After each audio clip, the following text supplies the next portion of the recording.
Olá, amigos. Estamos novamente aqui para um podcast da Academia Paulista de Medicina Veterinária com a edição da TICNET.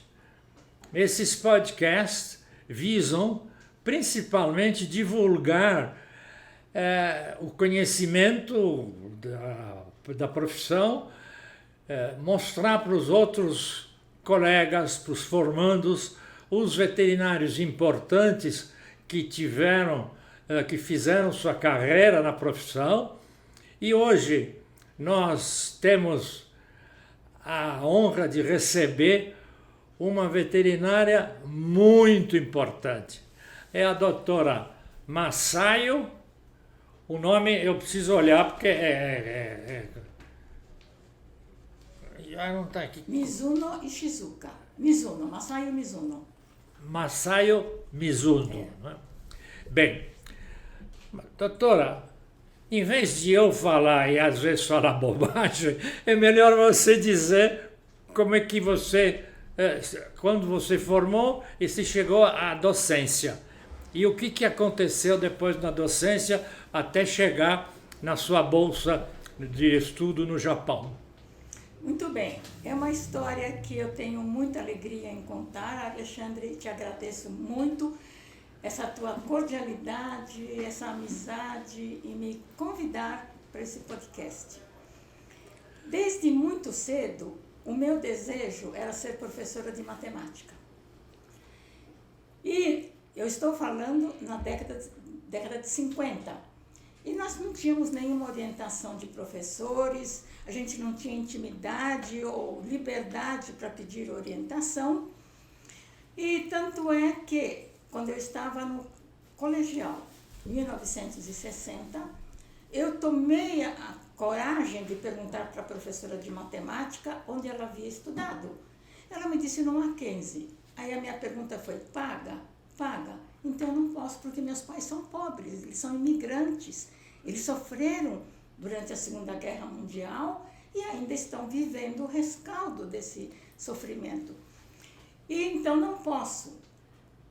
Eu tenho que estudar numa escola, numa universidade pública.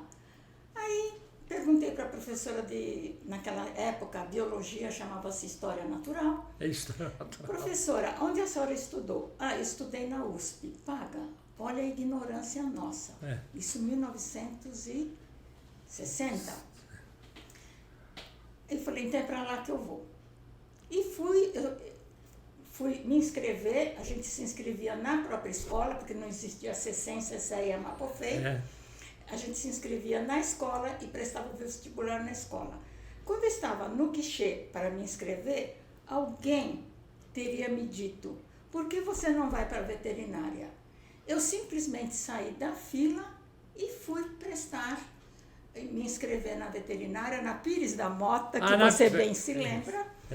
Eu me inscrevi e passei em segundo lugar no vestibular. Porque o primeiro lugar foi da Cláudia, filha do professor Uriel Franco Rocha. Ah, sim. Nós fomos amigos, Cláudia, você, eu, Tune, éramos todos amigos na época. E a Cláudia entrou em primeiro lugar e a faculdade concedia bolsa de estudos, era um valor irrisório, um salário mínimo da época, que eu não me lembro quanto era, e a Cláudia não poderia receber porque era filha de professor, e veio automaticamente para mim. E aquilo para mim foi a glória, né, de ter essa bolsa de estudo, pelo menos útil para minha locomoção e minha alimentação durante o curso. Ocorre que naquela época o nosso representante dos estudantes era Fernando Henrique Cardoso, que foi o nosso presidente. E ele iniciou uma greve. A luta era obter uma representação decente nos colegiados da universidade, departamento, congregação e reitoria. E vencemos. Foram 3 meses de greve e eu perdi a bolsa. Aí eu falei, e agora? No que eu perco a bolsa, Alexandre, o Jockey Club, que estava em plena atividade, começou a oferecer pela primeira vez, pioneiramente, bolsa de estudo para alunos carentes da USP de São Paulo, porque não existia Botucatu, nem Jaboticabal na época. Eu estou falando em 62. Exato. Aí eu fui e recebi uma bolsa. Eu não sei quanto era, não me lembro, mas era superior àquela que eu havia perdido. Já namorava o Walter na época, o Walter meu marido, que ainda é meu marido até hoje, né? E Walter me disse, a Sociedade Paulista de Cultura Japonesa está oferecendo bolsa de estudos para filhos de japoneses nascidos em 4 estados dentre os 48 estados do Japão existentes. E meu pai e o pai do Walter eram do mesmo estado, recebemos a bolsa. Eu sei que eu fiquei com uma quantidade equivalente a 4 salários mínimos, que me fez, então, cursar. Eu queria ser professora de matemática. Fui parar na veterinária. Não, mas você fez um curso de especialização. Acontece que eu não conhecia o currículo. A primeira matéria que eu tive foi a matéria de bioestatística aplicada à veterinária. O catedrático era o professor Adolfo Ribeiro Neto. Eu adorei. E fui, estudei, e aí então me formei. No que eu estava me formando, o diretor, lembra-se do professor Orlando Marques de Paiva? Sim. Ele falou, olha, Massai, você foi uma aluna boa. Eu falei, não tão boa, né, professor? Ele falou, não, você foi uma aluna boa e eu gostaria de te convidar para ficar na faculdade como docente e vou te dar a liberdade de escolher a disciplina dentre as 3 que eu vou mencionar. Anatomia, microbiologia e preventiva. Sim. Que naquela época sua, também na minha, chamava-se Departamento de Higiene, Saúde Pública e Bioestatística. O catedrático era o professor Adolfo. Eu falei, eu não vou na estatística, né? Anatomia, estudar aqueles ossinhos, não dá, né, Alexandre? Microbiologia, eu falei, ficar olhando aqueles bichinhos que eu não enxergo, tem que ficar o dia inteiro no microscópio. Não, eu vou para a preventiva, até porque tinha estatística. E fui. E o professor Neto me recebeu porque eu fui indicada do diretor. Comecei a estagiar no departamento em setembro, e me graduei, colei grau em março, e tão logo eu colei grau, foi instalado o primeiro curso de matemática e bioestatística aplicada ao campo biológico na Faculdade de Medicina da USP. Omar e eu nos inscrevemos, fomos aceitos, éramos 36 ingressos, 12 se formaram. E eu estava entre as 12 formadas. Aí, então, começa a minha carreira. Eu colaborava na administração de aulas de higiene, né, que depois vira epidemiologia, bioestatística e saneamento aplicado na época, que hoje chama-se biosseguridade, doutor. Olha como as coisas são preparadas para o nosso bem. Foi uma evolução onde teve uma série de acontecimentos favoráveis. Tudo cooperando para o meu bem.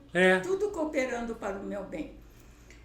E assim, comecei a ministrar essas aulas, foi evoluindo, e tanto é que veio a reforma universitária, disciplinas mudaram de nome, outras foram introduzidas. Omar e eu, depois veio o De Angelis, o Fumil, né, o Silvio Vasconcelos, que está no Conselho Regional de Medicina Veterinária. A Tamara também. A Tamara Nikitin, ela já estava antes, lembra, ela foi sua amiga, foi através dela que eu te conheci. Ela era formada em 1954, no ano do aniversário do Estado de São Paulo. E ela me recebeu muito bem, nos recebeu muito carinhosa, muito atenciosa, tudo ela nos orientava.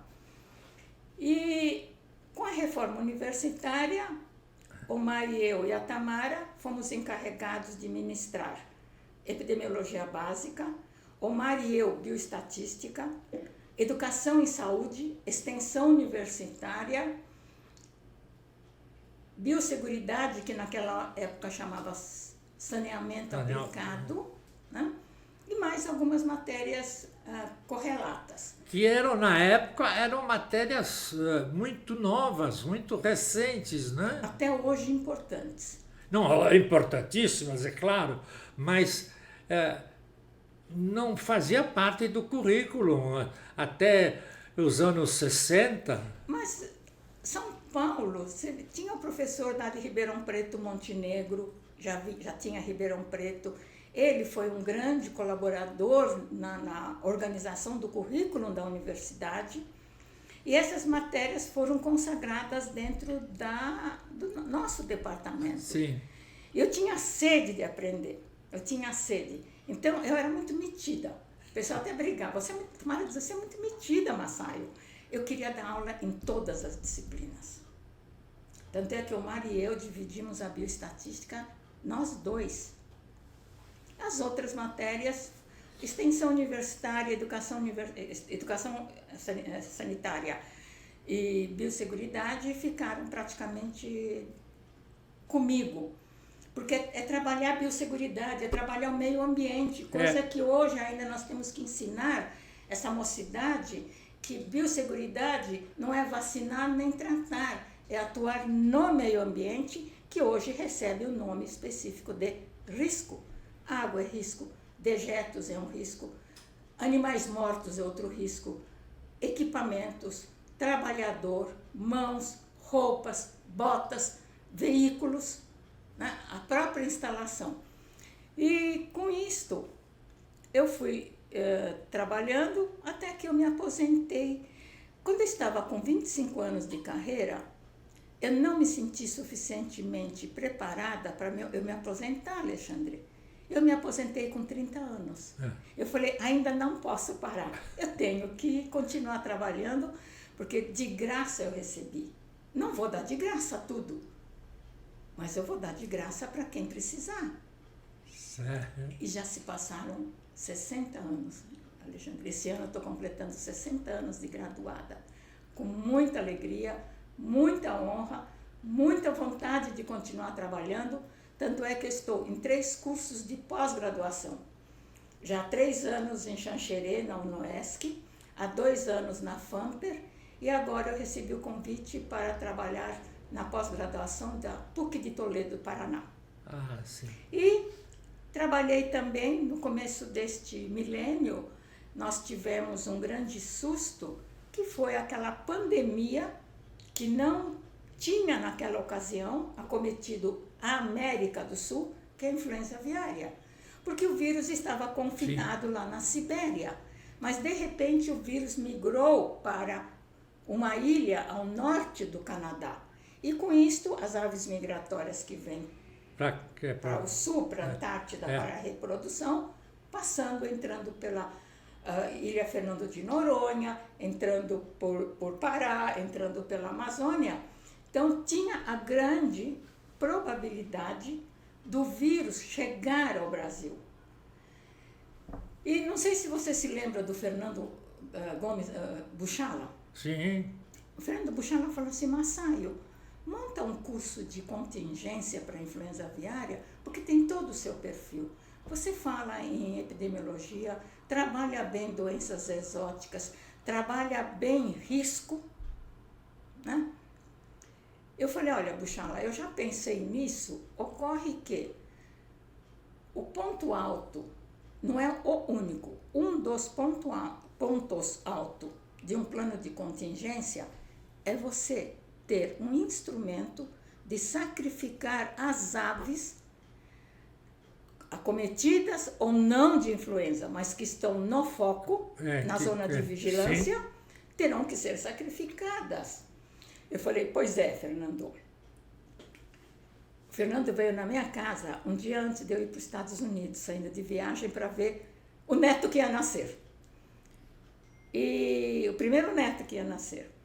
E o Walter, sempre muito gentil, sempre me acompanhando, sempre ouvindo o que eu falo, né? Sempre muito educado. E o Fernando é amigo da minha casa, do Walter, eu sou amiga da família dele, então somos todos entrelaçados pela amizade. Aí o Walter falou assim, como que é isso? O Walter é engenheiro, ele trabalhou na indústria Vilares. Ele sempre trabalhou bem com motores. Você sabe, né, Alexandre? A gente... Então, o Walter falou assim, epa, deixa eu entrar nessa conversa. Inventar uma máquina, construir uma máquina, eu sou capaz. É o meu métier, mas eu não sei construir para sacrifício de aves. Aí o Buchala falou assim, Massalho, você ouviu falar no professor Bud Malone, que é professor da Universidade de Maryland, nos Estados Unidos? Eu falei, já viajei com ele, fui para o México dar palestra. Ele falou, pois é, ele tem uma máquina de sacrifício. Saímos assim, Buchala foi embora, no dia seguinte nós fomos para os Estados Unidos, e aquilo no meu cérebro, né? Aí, quem que eu tenho contato aqui nos Estados Unidos que conhece os Estados Unidos? O pessoal da Cobb Van Dress, genética, né, de frangos de corte. Todos são meus amigos, o Jairo, o Arenásio e Paulo, que daqui a pouco eu lembro o nome dele. E olha, meus amigos, como eu posso chegar no professor Bud Malone? Porque eu estou em Washington e a faculdade de Maryland fica a menos de 16 quilômetros de onde eu estou. É ou não é de Deus isso? Mas são coincidências tão agradáveis. Eu vou te falar porque você é meu amigo, eu chamo isso de Deuscidência. Desculpe, mas é assim que eu chamo de tanta... Não pode ser. Desde a minha formação, atendendo o meu desejo de ser professora de matemática, acabo sendo de matemática aplicada na bioestatística, veterinária, meu avô, meu bisavô, veterinários, eles eram da saúde animal, porque eles eram do exército japonês. Era só cavalo, mas cavalo era instrumento de guerra, né, Alexandre? E eu falei assim, eu conversei uma vez com esse professor Bud Malone, quando nós fomos ao México juntos, mas acho que ele não se lembra de mim. Jairo, Arenásio, dá um jeito de você conseguir uma entrevista com ele. Aí, depois de uns 30 dias, o Jairo falou assim, o professor Bud Malone vai recebê-los tal dia. Walter, você está indo embora, né? Você tem que adiar essa viagem, porque você tem que ir comigo, porque a máquina ele deve ter lá. Ele nos recebeu numa sexta-feira chuvosa, inverno, janeiro. Nos recebeu, eu pedi para ele mostrar o equipamento, ele mostrou, o Walter foi junto, uma máquina do tamanho desta sala, um pouco maior. Enquanto o professor Bud falava comigo, o Walter deu a volta na máquina, acho que não levou 3 minutos, ele falou, Massaio, eu já matei a charada. No dia seguinte, ele volta para o Brasil, eu voltei em março, porque tinha que ficar com o neto, primeiro neto, né? Tinha que estar lá atendendo a filha. Quando eu cheguei em São Paulo, o Walter falou, a máquina está pronta para você dar o curso. E demos o primeiro curso em Rio Preto. E de lá para cá, Walter sempre foi junto comigo para movimentar, mexer na máquina, aplicar a máquina. E o Rafael Andreatti, que é o professor de patologia de Botucatu, Nesp de Botucatu, com a patologia primorosa dele, que ele é ímpar, né, em termos de patologia, formamos um trio. Walter, Rafael Andreatti e eu. E rodamos 18 estados, doutor. Do Rio Grande do Sul até Pernambuco. Dá um pouco de detalhes dessa máquina. Você falou que do tamanho desse quarto, mas qual é o princípio? O meu protótipo. O princípio é espuma, utilizando detergente de alta expansão para obliterar as vias respiratórias. A glote. Não comprometer o pulmão, Porque se comprometer o pulmão e tiver alguma lesão pulmonar, é porque causou sofrimento na ave. E nós temos que pensar no bem-estar, né, doutor? Não é sair sacrificando. Você tem que sacrificar com respeito às aves, com respeito pela vida. Sim, sim, sim. Né?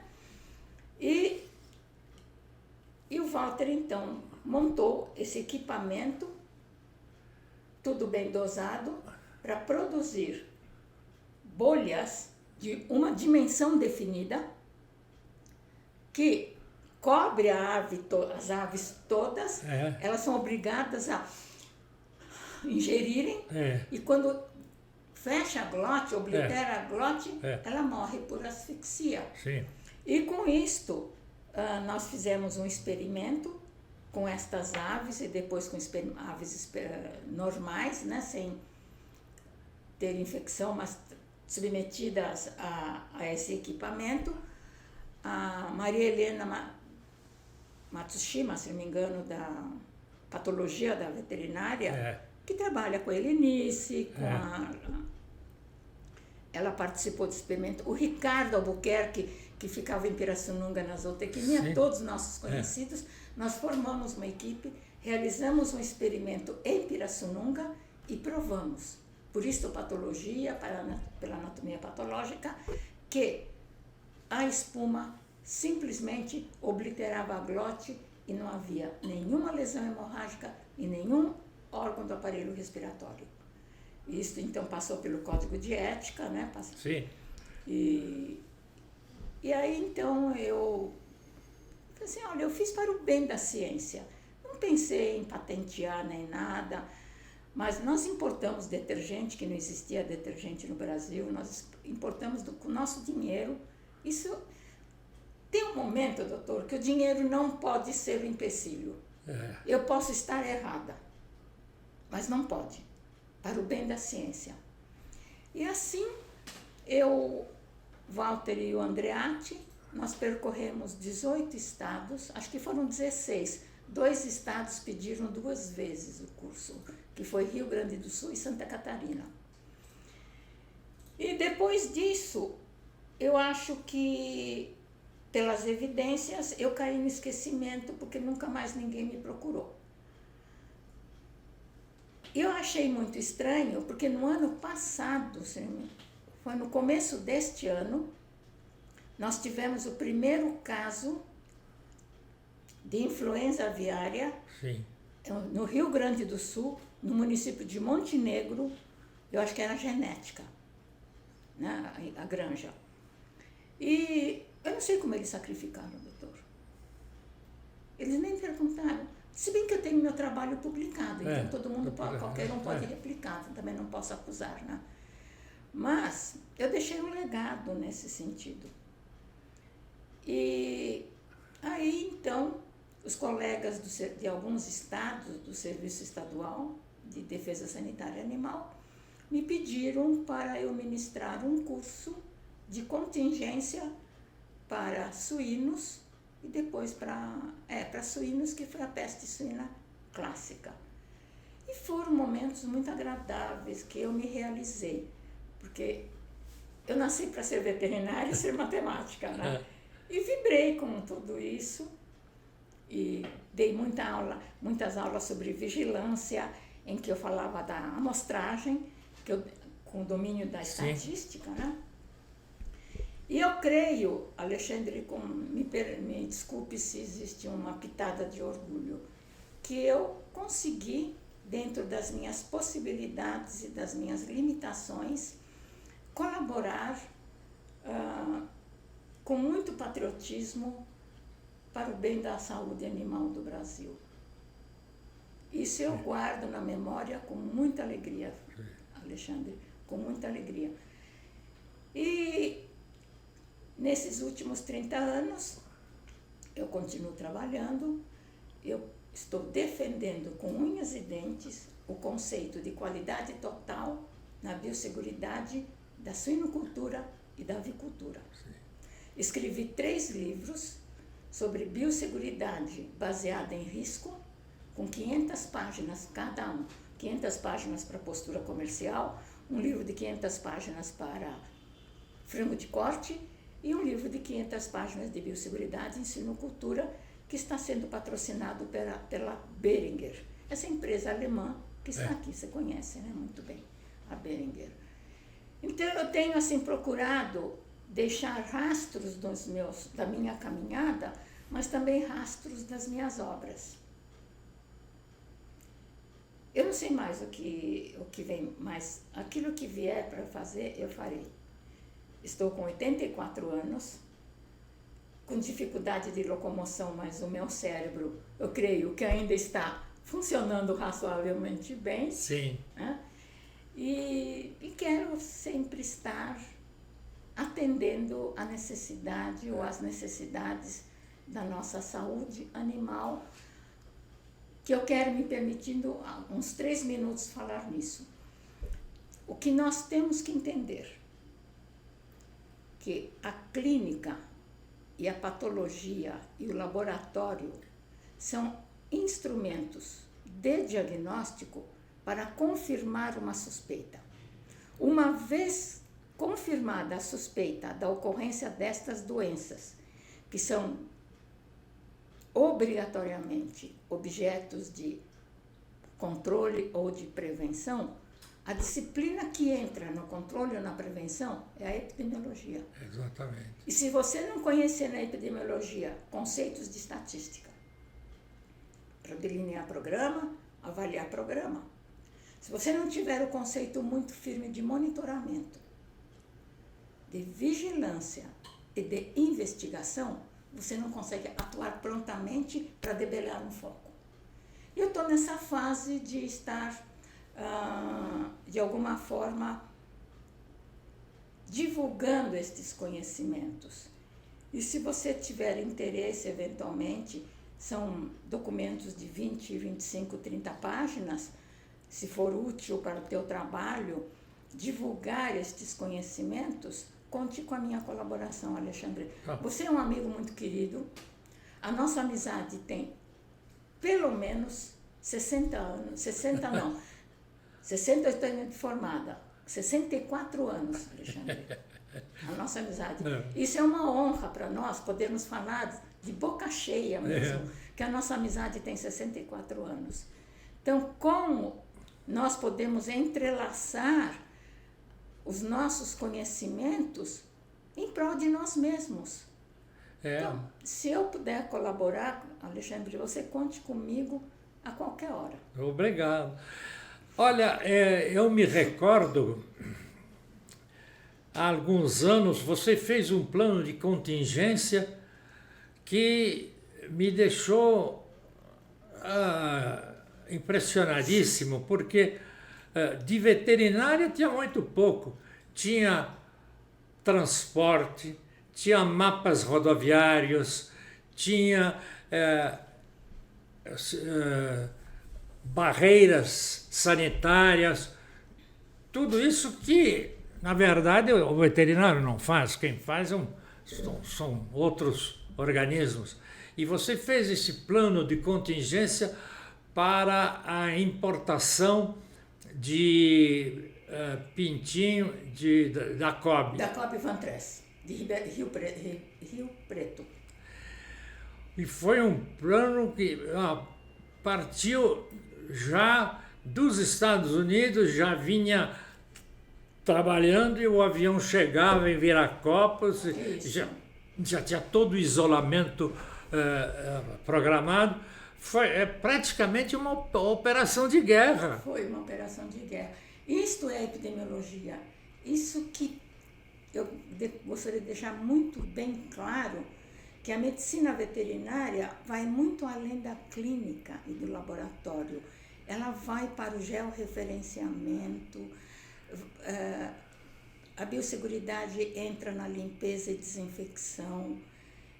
E já que você lembrou da Cobb Vantress, aquele trabalho foi um dos responsáveis pelo fato da OIE ter, como se diz, aprovado ou ele terem validado o primeiro compartimento que eu ajudei Eu trabalhei nesse compartimento com o Fernando Buchala, com o Paulo, né, o Paulo que era da Cobb Vantras, e o Jairo. Foi o primeiro compartimento a ser aprovado no mundo. Tanto é que a validação foi em Brasília e veio a presidente da OIE, que hoje é OMSA, Organização Mundial de Saúde Animal, veio e assinou, junto com o ministro da Agricultura, que foi o Blairo Maggi, assinar o primeiro compartimento do mundo, doutor. Por favor, para nós leigos, explique o conceito de compartimento. O compartimento é um conceito de uma empresa, pode ser de frango, de suínos ou de bovinos, cujo princípio é exclusivamente prevenção. Esse plano de compartimento, ele vem junto com a entrada no Brasil do conceito de qualidade total de Deming, que foi lá logo depois da guerra que Toyota abraçou, e não é por acaso que Toyota é a maior empresa em termos de qualidade do mundo no automobilismo, né? E foi com aquele conceito que eu já tinha. Eu tenho que chamar o mérito ao Walter, porque o Walter sempre trabalhou com o conceito de qualidade total. Ele foi treinado no conceito de Deming, de qualidade total. E a gente conversa muito. E nessas conversas o Walter ia me falando. Eu no começo não entendia. Depois eu comecei a associar com as coisas necessárias na veterinária e comecei a me interessar. E o Walter sempre comigo trabalhando, e tudo que dependia de conceitos e fabricação de equipamentos, o Walter, ele entrava comigo. Sim. Tanto é que naquele plano de contingência que eu ministrava, você sabe, a OIE estabelecia, num raio de 3 quilômetros, a zona de proteção. Num raio de 7 quilômetros, para perfazer 10 quilômetros, a zona de proteção. Nos limites da zona de vigilância, da zona de proteção, devem ser instalados postos de entrada e saída de veículos. Nem sempre tem. E tinha que ter o quê? Equipamento de desinfecção, de paralama. A gente não desinfeta pneu, porque pneu não se contamina, você sabe, né? A temperatura de fricção destrói qualquer bactéria, né, doutor? E ainda se fala em desinfetar pneus. Se bem que a gente acaba lavando o pneu. Pode até desinfetar, mas a desinfecção não é do pneu, é do paralama. Né? E o Walter, então, para eu ministrar o curso, ele construiu máquinas. Ele já trabalhava na Karcher naquela época. Vilares já estava mal das pernas, né? Com a morte do presidente, não teve mais herdeiros que seguissem. A Vilares hoje foi adquirida pela Otis. E então o Walter foi para uma empresa alemã chamada Karcher e trabalhava com bomba d'água, motores movidos a bomba d'água. Olha como as coisas dele coincidem com as minhas necessidades. E aí, para eu dar o curso, ele construía as maquininhas de lavar. Hoje é para hobby de executivo, aquela maquininha é para lavar o carro, né? Porque a água é um fator de anti-estresse muito grande. E o Walter, então, construía essas máquinas e andava comigo. Ele colocava no caminhão, mandava transportar e a gente ia de avião lá para o norte, nordeste, sudoeste, centro-oeste, ministrar os cursos. Foi um tempo muito bom, Alexandre. Muito obrigada por me fazer rememorar aqueles bons tempos. Gostaria que voltasse. E você teve participação nos planos de contingência para a aftosa com o Ministério da Agricultura? Nunca participei.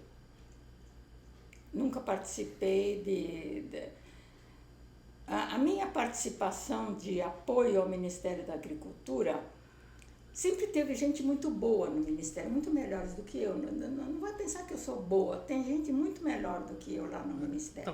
Tá bom. Eu trabalhei muito nos comitês estaduais que o próprio Ministério da Agricultura, eu coordenei, né, como coordenadora, o COESA de aves durante 22, 24 anos. até que o governador anterior do estado de São Paulo extinguiu, não sei porquê, por decreto Coesa. E só manteve o plano de contingência para influenza aviária, como se aquilo fosse suficiente, e não sei porquê, ninguém gritou, ninguém me esperneou, ninguém bateu os pés, e as coisas ficaram assim, e eu deixei de... Era um trabalho filantrópico, né?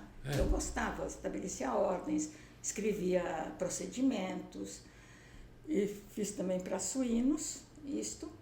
Também a coisa desaparece, né? Porque dentro do meu diagnóstico, eu creio que... Isso é no mundo inteiro, viu, Alexandre? Não é demérito do Brasil. As pessoas não conseguem entender que biosseguridade é ambiência. Não a ambiência em termos de bem-estar, a ambiência em termos de sanidade. Limpeza, desinfecção, banho, sabe? Toca, isso é biosseguridade. Isto não está muito claro. Eu tenho escrito, eu escrevo, mas eu sei que é preciso você repetir na mesma tecla várias vezes até que aquilo faça rema dentro do cérebro da pessoa e aqui dentro, né? Mas eu vou insistindo, eu posto nos meus grupos conceitos e definições, e agora na segunda-feira e na terça-feira eu vou gravar 2 aulas de pós-graduação da FAMPER, de um instituto lá do Paraná, do município de FAMPER, que eu falo como administrar doenças entéricas, respiratórias, de reprodução e nervosas no conceito de risco. O que é risco? Então, vou te explicar rapidamente. Se eu tenho doença entérica, eu não quero saber se é colibacilose, se é salmonela, se é hemeriose, se é clostridiose. Porque todas elas têm a mesma via de transmissão, a mesma via de eliminação. Saem pelas fezes, entra pela boca. Então, não existe epidemiologia para salmonela. Não existe uma epidemiologia para colibacilose. Existe uma epidemiologia para doenças entéricas. Sim. E como existe para doenças reprodutivas, respiratórias e nervosas. E vou começar a dar na segunda-feira essa disciplina de pós-graduação. O estado de Santa Catarina e mesmo do Paraná gosta muito da sua atuação. Eu creio que sim. Nós estamos sempre em contato. É claro que o serviço público não pode ficar me solicitando, mas quando eles pedem sugestões, eu estou sempre pronta a dar. E para continuar nessa minha atuação, eu não me preocupo simplesmente, Alexandre, na qualidade do serviço. Eu estou mais preocupada com a qualidade do veterinário. Sim. O bem-estar do veterinário, como ele se comunica com o criador para ele conseguir sensibilizar o criador. Isso é muito importante. A comunicação, tanto do tutor ou do proprietário com o veterinário e a resposta do veterinário para o proprietário. É difícil essa comunicação e nós não aprendemos isso no curso. Eu tenho dado palestras sobre isso. Eu já dava na minha disciplina, depois da reforma universitária. Eu dava sob forma de inteligência emocional, sim. do Nelson Spritzer. E eu ensinei, e ainda tenho meu material, as minhas aulas, sobre neurofisiologia da comunicação. Você tem que saber se comunicar. Não. Tem gente que aprende vendo e lendo. Tem pessoas que aprendem ouvindo e outras fazendo. Você tem que matar essa charada. Com quem estou falando? Com o Alexandre? E o Alexandre, o que ele é? Ele é auditivo? Ele é sinestésico?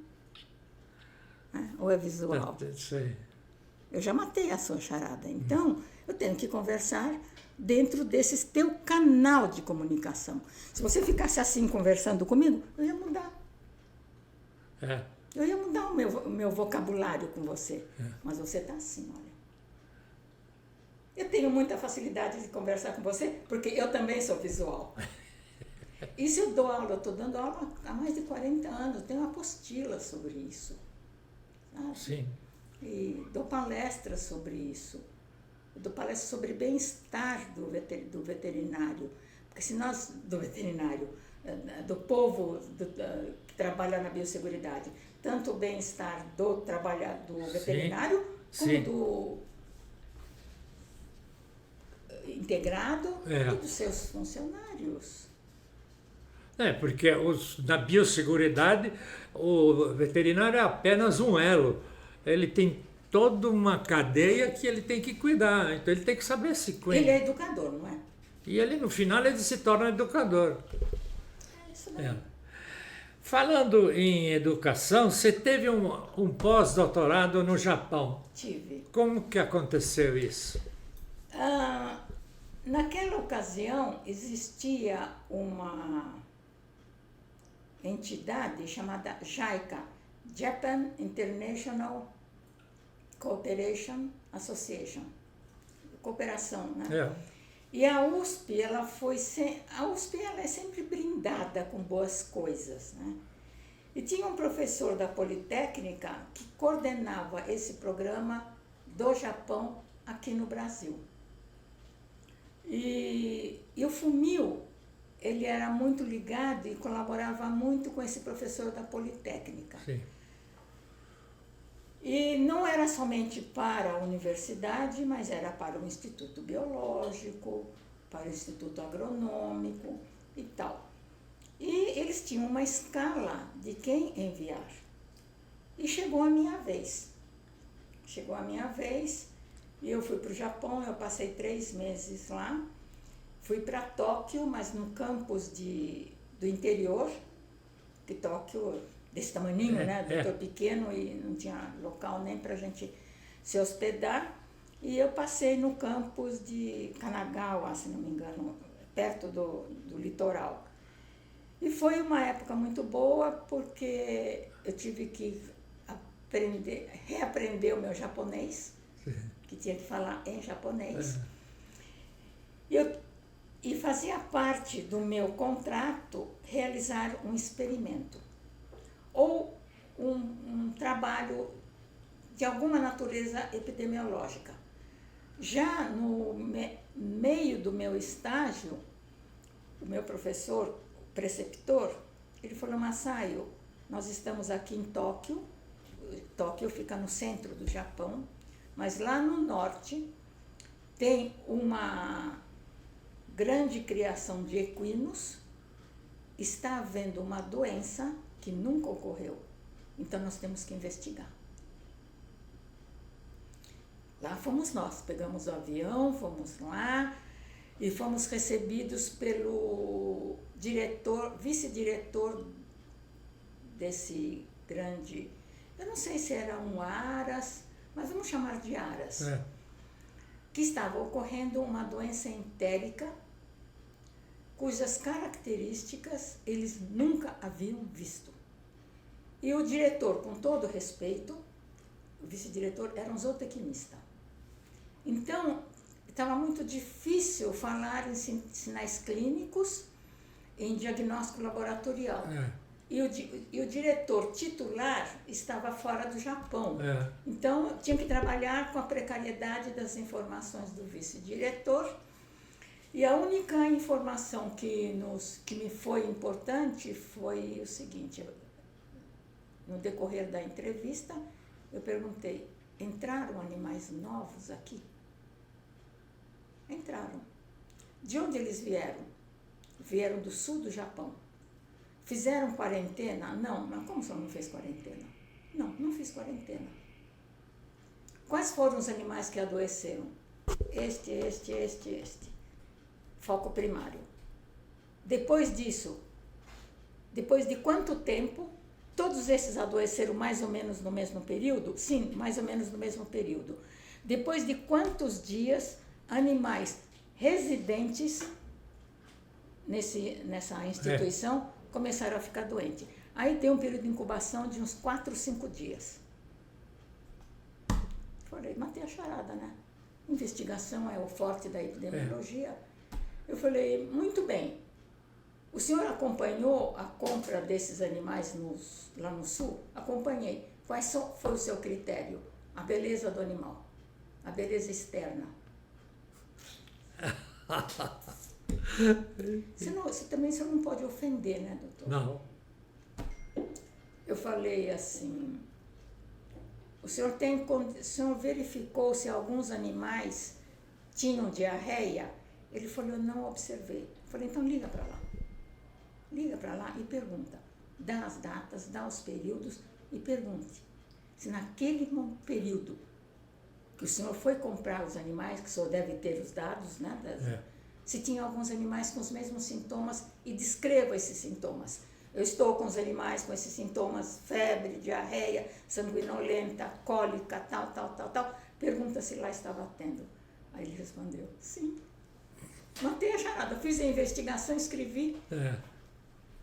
Isso é investigação que é tarefa da epidemiologia, Alexandre. Sim. E foi fácil, eu pensei que fosse mais difícil, mas foi extremamente fácil.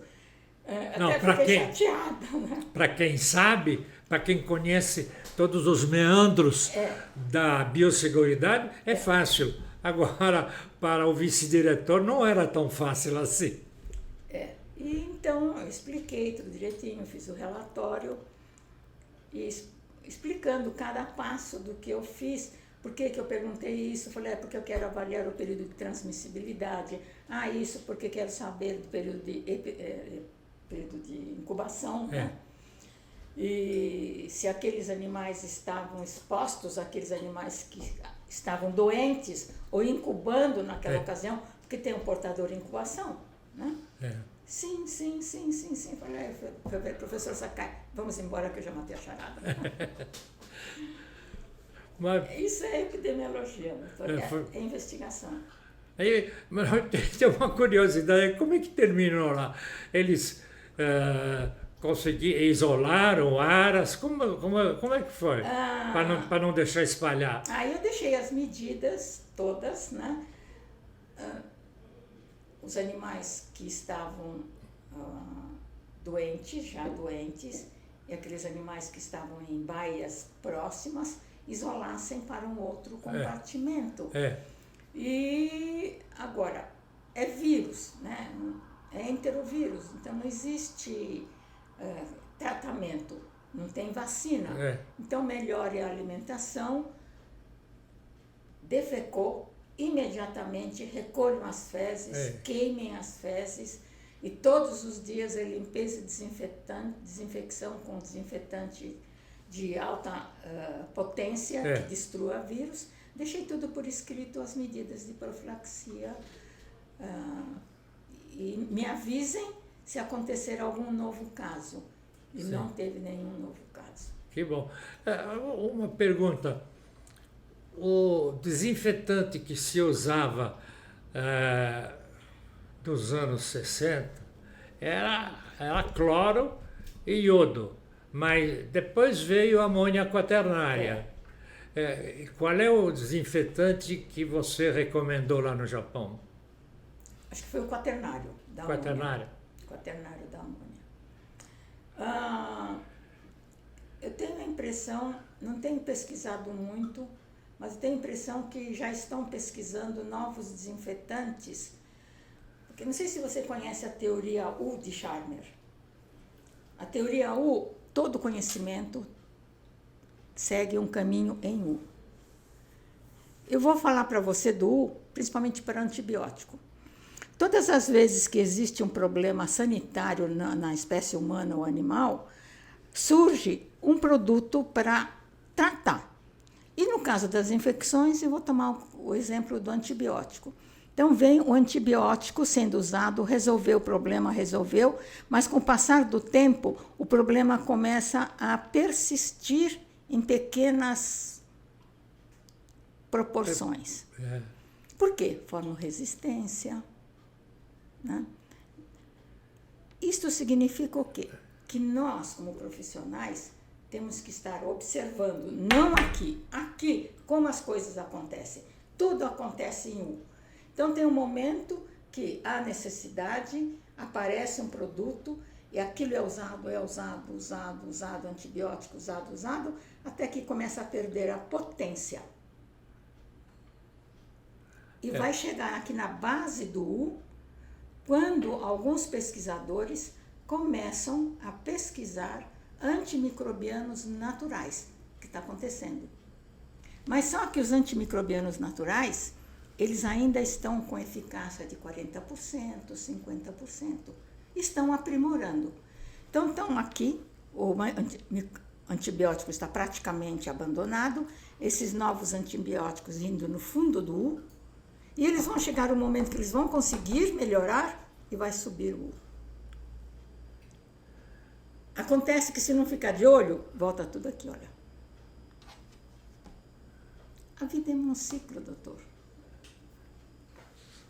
Sim. E a teoria U eu tenho estudado. Eu estudei a teoria U esses dias.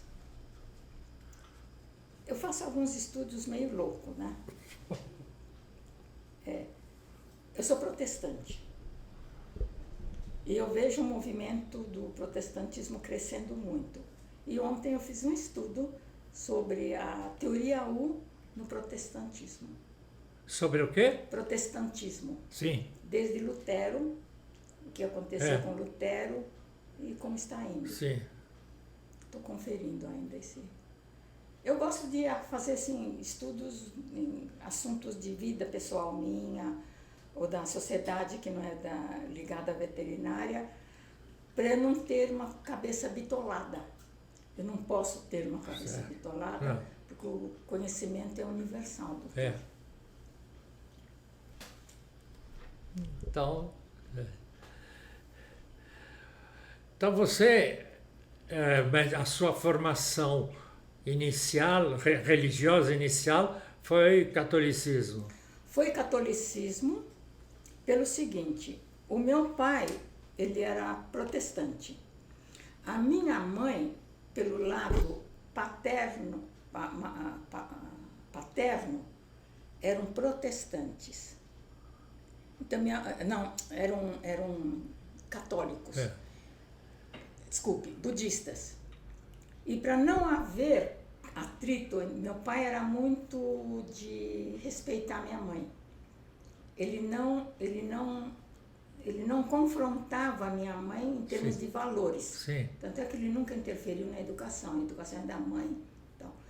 Então nós crescemos. O meu pai, ele não falava muito sobre a religião dele, que era protestante, né, cristão, mas ele nos ensinou a cantar louvores em japonês. E a minha mãe, como ela não teve muita educação religiosa, mas ela tinha esse lado da religião da família, né, budista, ela não nos ensinava muito. Acontece que foi em 1995, o Walter teve uma crise de fé. Ele foi coroinha de igreja, né? Mas eu ficava entre um e outro e não tinha... Estudei em colégio de freira, fiz a primeira comunhão, mas nunca fui estimulada a ir para a igreja. Nunca. Sabe, isso... Não vou analisar criticamente isso. Foi o que aconteceu na minha vida. E o Walter também, ele é sobrinho de freira, né? E em algum momento ele teve uma crise, né, de fé. Sim. E ele abraçou, sem entrar em detalhes, ele abraçou o cristianismo. Acontece que eu ficava observando a atitude do Walter. Eu falei, esse homem está mudando.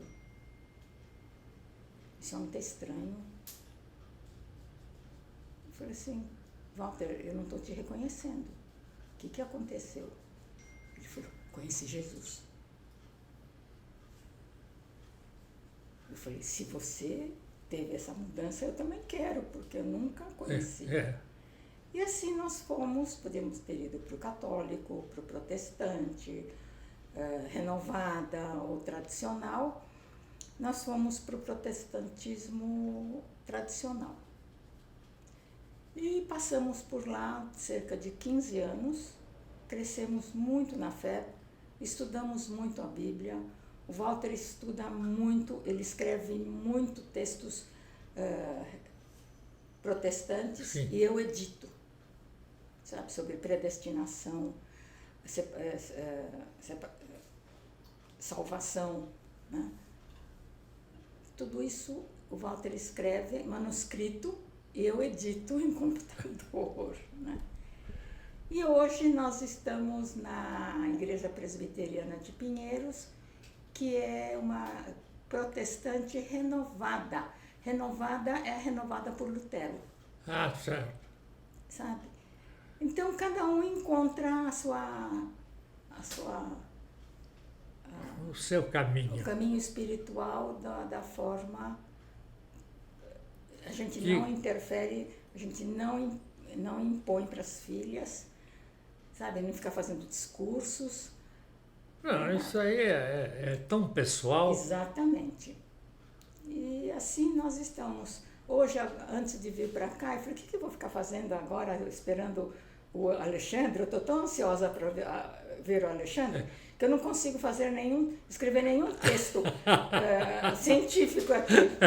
Aí eu fui estudar o livro de Romanos, do Novo Testamento, escrito por Paulo. E me alimentei e vim para cá. E vim muito bem. Lá para cá. Bom, professora, eu vou te chamar de professora porque realmente chamar só de Massaio não faz jus à pessoa. Você é realmente uma professora de muito conhecimento e muita dedicação. Então foi muito oportuno ter você aqui no nosso podcast para que os recém-formados, os formandos, mesmo os veterinários que nos ouvem, possam ver a amplidão da medicina veterinária e a importância que a gente dá a certas matérias que, vamos dizer, no curso não são muito atraentes. Você falar sobre biotecnologia, se não mostrar alguma coisa no laboratório, o aluno não se interessa muito, porque é muito assim, fosfórico. E se você falar em medidas sanitárias, ele fica voando. Eu acho que o aluno hoje em dia tem que se conscientizar mais dos problemas do ambiente e da medicina do ambiente. E é isso que você faz. Exatamente. A ambiência não somente do ponto de vista do bem-estar, mas da prevenção de doenças. Sim. Você veja só para complementar o seu raciocínio que foi perfeito, hoje nós estamos lutando com a salmonela em aves. Então lá, antibiótico não funciona, porque é intracelular, né, a salmonela, e usa desinfetante, controla o cascudinho, mas esquecem do principal reservatório, que é o rato. E o rato habita onde tem comida.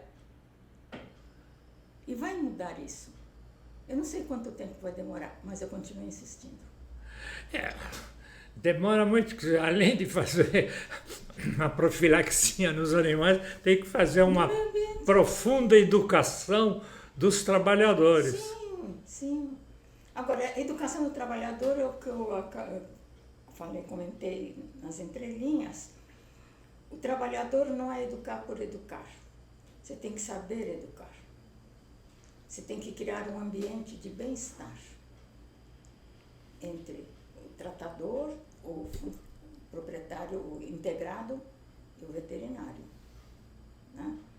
E se não criar esse ambiente de bem-estar, você não cria um ambiente de confiança. Sim. Você ensina, ele diz que entendeu, você vira as costas, ele vai continuar fazendo. Você tem que mandar protocolo. Mandar protocolo. E verificar se ele está atendendo o protocolo. E você tem que monitorar a doença. O monitoramento é básico nesse caso. Estatística, né, doutor? É estatística. Monitora e acompanha a vigilância. Epa, subiu. Por que subiu? Vá pesquisar o ambiente. Sim. Isso é investigação. Se esta sequência não estiver clara, monitoramento, vigilância e investigação, você vai estar sempre levando susto. E é isso que está acontecendo. Sim. É susto atrás de susto e sem poder. Nós estamos infelizmente chegando ao final do nosso bate-papo, mas eu queria que se desse uma mensagem para os recém-formados ou os formandos, mas essa mensagem você já deixou durante a sua palestra toda, mostrando como que tem que se fazer a contingência e os planos e o monitoramento. Então, mas eu vou deixar assim mesmo o microfone para as suas considerações finais. Muito obrigada, Alexandre. É sempre bom falar, e eu gosto de falar, mas eu gosto de não falar jogando palavras ao vento. Uhum. Tudo quanto eu falei são assuntos científicos, técnicos, e é claro que é sempre bom os colegas que estão me ouvindo quererem, por exemplo, trocar ideias comigo, ter alguma opinião, alguma sugestão como resolver problemas, que eles não se assustem, não é porque eu tenho 60 anos de carreira que eu sou um bicho-papão, não sou. Eu sou uma pessoa humana, sou uma pessoa que procuro compreender a todos, podem me procurar, sabe? O meu telefone todo mundo conhece, eu estou em todos os grupos, Mercado Brasilis, Avicultura Industrial, Sinocultura Industrial, tem meu telefone. O meu e-mail é mizuno@usp.br. Podem me escrever, não sei se podia dizer. Nós vamos fazer exatamente. Você vai vamos deixar escrito embaixo do seu nome no podcast todos esses contatos dos e-mails, do site, alguma literatura que você gostaria que ficasse registrado. Nós escrevemos no final do podcast para que o ouvinte passe a seguir o videocast, porque assim ele vai ver o vídeo onde você dá as suas direções. Eu acho isso muito importante, eu agradeço também essa oportunidade, porque certamente, principalmente os nossos colegas mais jovens, devem se deparar com muitas situações que eles não conhecem e não sabem ou não estão conseguindo resolver. E não ficar nessa mesma toada de não está dando certo, não está dando certo. Converse com uma pessoa que tem mais experiência. Conversem com a Massaio, troquem ideias com a Massaio. Estou sempre pronta a auxiliar. Não precisa ter sido meu aluno da USP. Qualquer colega, todo colega que se aproximar de mim receberá as minhas orientações e as minhas palavras com o mesmo carinho que eu sempre dispensei para os meus estudantes. Professora, do fundo do coração, um grande muito obrigado pela sua disponibilidade, pela sua sinceridade, pela objetividade com a qual você tratou as perguntas que eu te fiz. E agora, ouvintes, se vocês gostaram desta entrevista, se vocês querem saber mais, eu espero que vocês queiram, por favor, vocês deem, ao final do podcast, vocês deem o like, vocês coloquem a sua observação, ótimo, muito bom, enfim, não precisa ser um comentário muito grande, porque assim a plataforma vê que tem um interesse nesse podcast e acaba divulgando para os outros. E se vocês puderem, vocês também repassem esse podcast para os seus colegas, para ver a importância, quer dizer, essa nova visão que apareceu sobre a veterinária. O pessoal chega aqui e diz, eu vou estudar veterinário porque eu gosto de passarinho, ou porque eu gosto de cão, mas é muito mais do que isso. Então, conversando, ouvindo a professora Massaio, você vai ver a abrangência da nossa profissão, que é, na verdade, o intuito do podcast, que é de mostrar a abrangência e de mostrar profissionais de altíssima competência, no caso, a doutora Massaio. Muito obrigado, doutora. Eu que agradeço.